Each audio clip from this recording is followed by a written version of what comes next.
Bonjour à tous et bienvenue dans cette nouvelle vidéo. Aujourd'hui, on va apprendre à faire un budget prévisionnel sur Excel. Alors, comment est-ce que je vais faire ce budget prévisionnel? Je vais le faire sous la même forme qu'un compte de résultats traditionnel que je vais diviser par mois avec un total annuel. Donc, je vais mettre tous les postes ou la majorité des postes, les principaux postes qui vont vous concerner. Donc, c'est parti. Déjà, on va mettre un titre à notre fichier, budget prévisionnel. Voilà, on va commencer. Vous le savez très bien, hein, comme il s'agit naturellement d'un compte de résultat, par les produits d'exploitation. Donc, on va mettre en majuscule d'exploitation. Voilà. On va aussi mettre à chaque fois un nombre de mois, enfin le nombre de mois qu'il y a dans une année, c'est-à-dire 12. Donc janvier, et on tire jusqu'à décembre. Voilà, on va aussi rajouter une petite colonne de total. On peut mettre cette ligne d'ailleurs en gras, hein, ça fera plus joli au niveau de la présentation. On peut aussi raccourcir cette colonne-là pour qu'il y ait quand même un espace, mais pas trop. Au niveau du total, donc bon, ça va à chaque fois concerner les différentes lignes, mais on va d'abord bien remplir les lignes de titre pour voir où est-ce qu'on va affecter notre ligne de total. Donc, produit d'exploitation, qu'est-ce que nous avons? Nous avons les chiffres d'affaires par client. Donc, chiffre d'affaires client 1. On peut le copier client 1. Voilà. On peut le copier 3 fois. Hein. C'est-à-dire qu'on a 3 clients, naturellement, vous rajouterez à chaque fois en fonction du nombre de vos clients 3 et éventuellement les autres produits.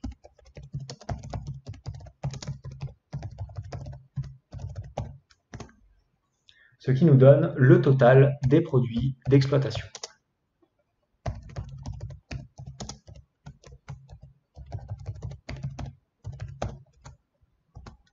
Passons à présent aux charges d'exploitation.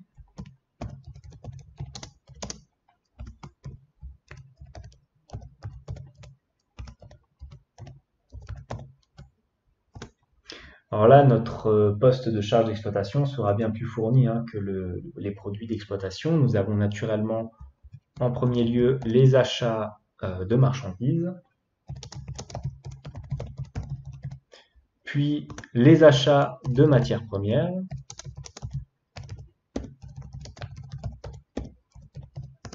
tout ce qui concerne les loyers. Après, nous avons tout ce qui est électricité, gaz, 3 petits points, enfin toutes les fournitures, vous aurez compris. Ensuite, les fournitures administratives, les fournitures productives, toutes les dépenses relatives à l'entretien, les assurances, les honoraires, par exemple les honoraires comptables, tous les frais de publicité et de communication en général, hein, naturellement, le transport, les frais de déplacement,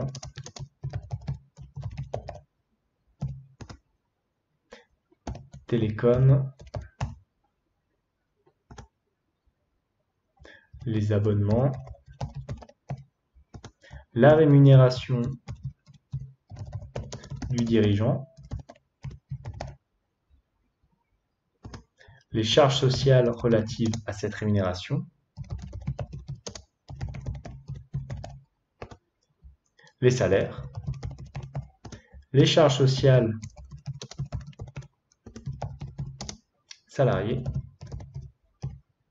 et enfin les amortissements. Tout cela nous donne donc le total des charges d'exploitation.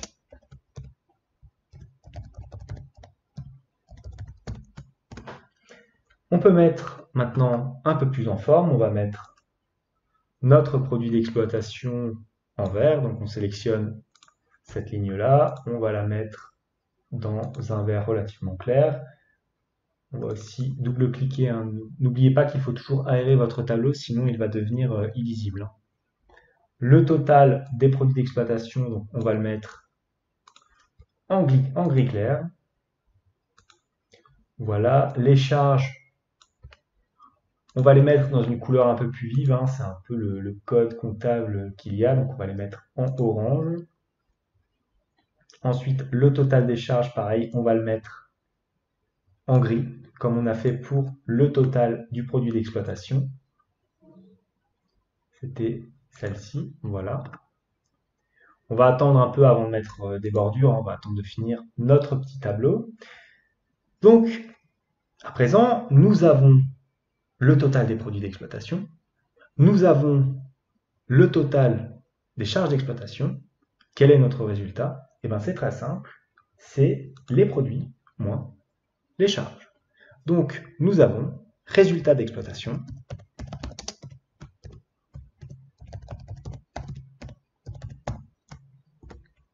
qui sera égal au montant des produits moins les charges. On sélectionne cette colonne et on la tire. On copie naturellement la formule dans notre petite case de total. Au niveau de la mise en forme, je vous conseille là de choisir une couleur beaucoup plus vive. Un rouge par exemple un peu bordeaux comme ça, voilà, en gras. Et voici notre premier poste qui est le résultat d'exploitation. Passons à présent au résultat financier. On va procéder ici de la même manière, c'est-à-dire qu'on va commencer par les produits financiers et enfin les charges financières. Donc, produits financiers, on va les mettre en majuscule, il me semble que c'est comme ça qu'on avait fait au-dessus. Oui. Donc, on va respecter la mise en page. Les produits financiers, donc, que sont-ils? C'est par exemple les revenus des titres de participation. Ça peut aussi être les revenus des prêts. Donc là, il s'agit des prêts que vous avez accordés à d'autres sociétés, par exemple. Et aussi, éventuellement, des revenus des titres immobilisés. Voilà, je vous mets les principaux produits financiers. Bien sûr, il y en a plein d'autres. N'hésitez pas à les mettre. Tiens, d'ailleurs, on va écrire là en minuscule hein, pour respecter aussi la mise en page.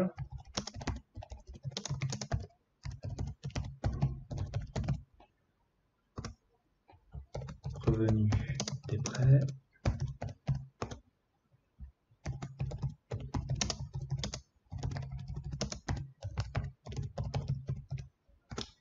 Voilà, donc on met le petit total produit d'exploitation, produit financier. Voilà. Passons maintenant aux charges financières. Là, pareil, hein, c'est pas une liste exhaustive que je vous place ici, mais c'est plutôt les grands thèmes qui sont généralement abordés dans un compte de résultat. Vous pourrez naturellement les remplacer par les postes qui vous conviendraient le mieux. Donc, j'ai identifié par exemple les charges d'intérêt. C'est à mon avis le premier poste en charge financière de beaucoup de sociétés. Hein, dès que vous faites un prêt, les intérêts que vous payez sont comptabilisés en classe 6, c'est-à-dire en charge, tandis que le capital est lui comptabilisé en classe 1, donc en classe de capital et n'apparaît pas sur votre compte de résultat. Nous avons aussi les escomptes accordés, que vous aurez accordés éventuellement à vos clients. Et si vous avez une société qui traite sur de nombreux marchés financiers, les pertes de change financières. Ce qui nous donne donc le total des charges financières. On va enlever le D.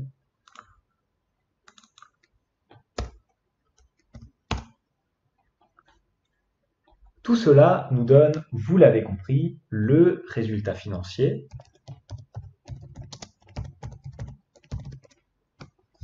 qui sera égal au montant des produits financiers moins les charges financières. Vous allez pouvoir naturellement copier cette formule sur toutes les cases qui nous intéressent, en n'oubliant pas la petite colonne de total. On va reprendre la même mise en forme que l'on avait auparavant, c'est-à-dire nous allons mettre du rouge ici en gras, du vert, tiens, d'ailleurs on va reproduire la mise en forme comme ça sera plus simple, vous allez sur le petit pinceau, hop, hop, pareil pour les charges financières.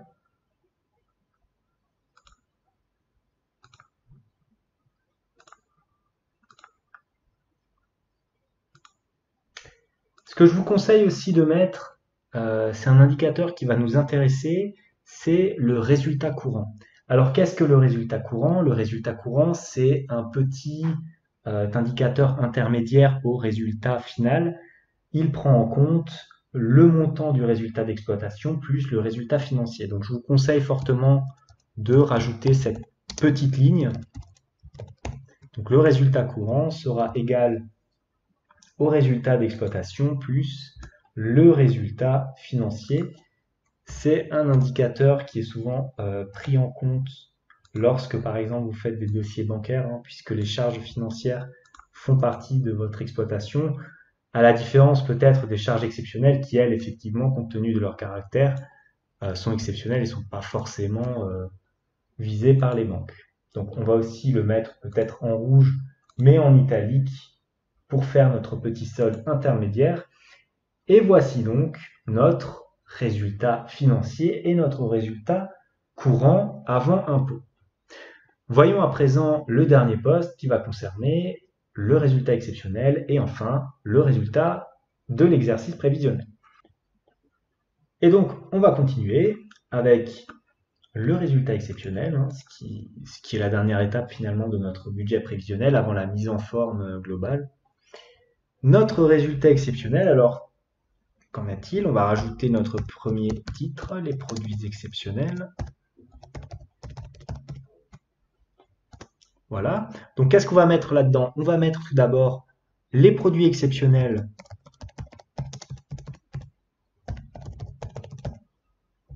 sur opération de gestion. Ensuite, qu'est-ce qu'on peut identifier? Les produits des cessions d'éléments d'actifs.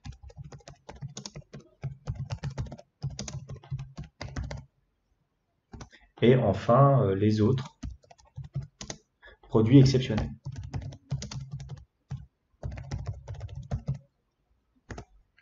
Ce qui nous donne donc le total produits exceptionnels. On fait pareil maintenant pour les charges, donc charges exceptionnelles. Qu'est-ce qu'on peut y retrouver? Donc en parallèle aux produits sur opération de gestion, nous avons les charges exceptionnelles sur opération de gestion. Puis la valeur comptable des éléments d'actifs cédés. Alors ça, vous le savez, ces deux postes de charge sont exactement les pendants des deux produits que nous avons ici. Les deux premiers. Le produit des cessions d'éléments d'actifs doit être diminué de la valeur comptable des éléments d'actifs cédés, donc il s'agit bien d'une charge. C'est la contrepartie de la cession d'un élément d'actif. Et enfin, les autres charges exceptionnelles.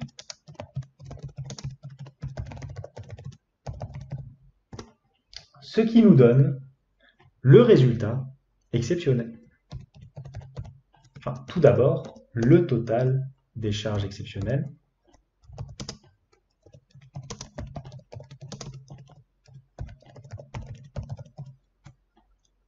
Pour arriver au résultat exceptionnel.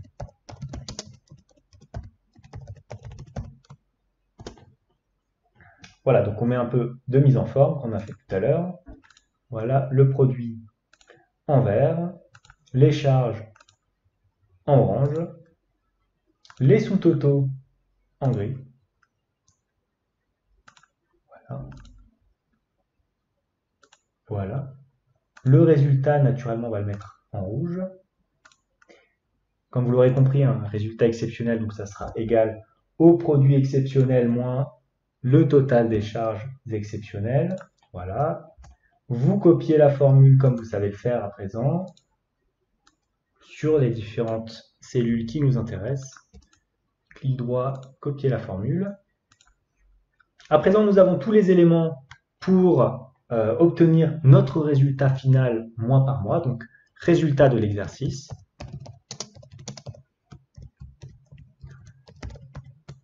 Alors là, deux façons de faire.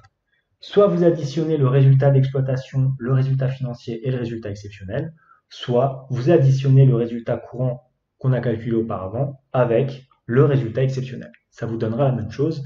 Donc, autant faire une formule la plus petite possible. Donc, notre résultat de l'exercice sera égal au résultat courant plus le résultat exceptionnel.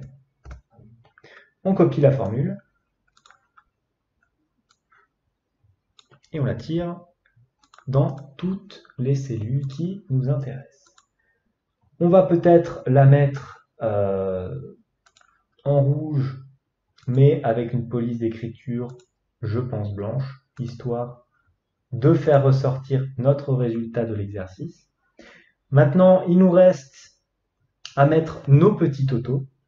Donc, vous allez naturellement remplir les cases blanches ici. Donc, ce qu'il faut faire, c'est mettre des fonctions somme sur notre tableau. Voilà. On va copier de cette manière-là.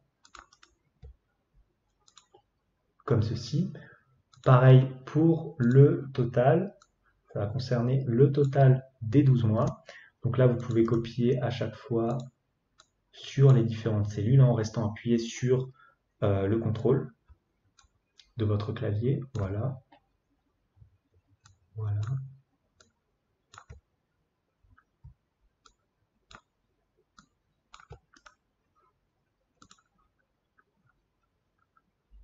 On a fait nos premières cellules là.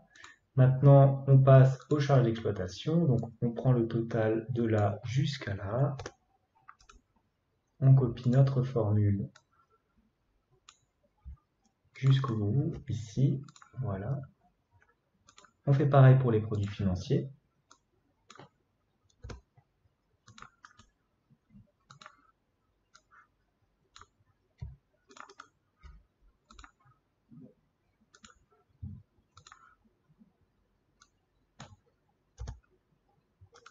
Copier, coller.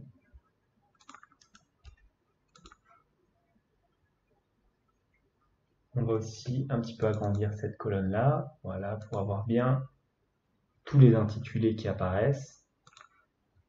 Vérifiez bien que vous n'avez pas oublié une colonne. Copier, hop, jusque là. Et enfin, notre total de charge d'exploitation, ici. De charge exceptionnelle, pardon. Jusque là, voilà. Je vous conseille de sélectionner toutes ces parties chiffrées et d'insérer, de cliquer sur le format comptabilité. Ça sera bien plus cohérent au niveau de la disposition et de la mise en page. Ensuite, ce qu'on peut faire aussi, c'est le mettre avec des bordures, hein, puisque finalement, c'est ce qu'il y a là de plus intéressant, c'est de le faire sortir en forme de tableau. Donc, on sélectionne notre tableau, on prend toutes les bordures. On fait pareil dans l'intitulé des colonnes. Voilà, toutes les bordures. Notre colonne de total aussi. Voilà. Peut-être qu'on peut aussi centrer notre ligne de titre. Comme ceci. On va mettre en italique notre petit titre. Voilà. Qu'est-ce qu'on peut faire encore? On peut aller dans affichage et enlever le quadrillage. Je trouve que ça fait quand même beaucoup mieux. Et voilà notre petit fichier prévisionnel.